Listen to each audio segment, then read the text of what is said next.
Hey, I'm Layla. And I'm Ryan, and today we're going to be making lemonade, lemon cake, and bread, which is all going to show how chemistry goes hand in hand with cooking. First, we have our lemon juice, which we're going to add to a saucepan with sugar and water and mix them over the heat. Sugar is our solute, and the lemon juice and lemon water is going to be our solvent. And eventually, when we mix them together, they're going to form our solution. And so a solution is a homogeneous mixture that is made up of the solute that dissolves into the solvent, and that is what creates the solution. So let's go. Let's do it. Okay, now that we have our saucepan out, we're heating it up, so I'm going to pour in the water, and then we're going to also add in our sugar, which is going to be our solute mixture. Now that our water's in here, we're going to get a third of a cup of sugar. Pour that right in along with our lemon juice right here.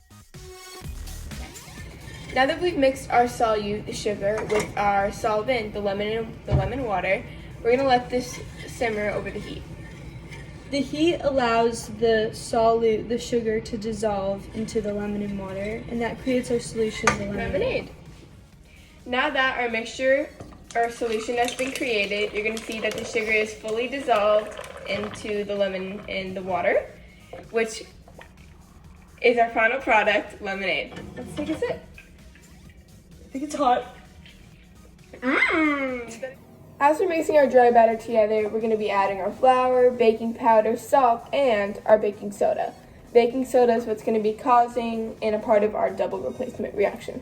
Double replacement reaction is where cations and anions of different compounds switch places to form the product. So, in this case, the acidic substances and baking soda switch their cations and anions to form different compounds. Their reaction creates a proper batter, which is necessary for the perfect cake. As you can see, the batter is a liquid right now. We're going to be seeing how the cake will transform into a liquid to solid. A phase change is when matter changes from one state to another. In this case, the cake batter is changing from liquid to a solid. This is possible because when heat is mixed with water and the starch is present in the flour, as well as other ingredients, the batter will turn from a liquid to a solid, leaving us with a nice fluffy cake or loaf. As we start to put the cakes in the oven, let's talk about how the ideal gas law affects how the cakes are going to be baked.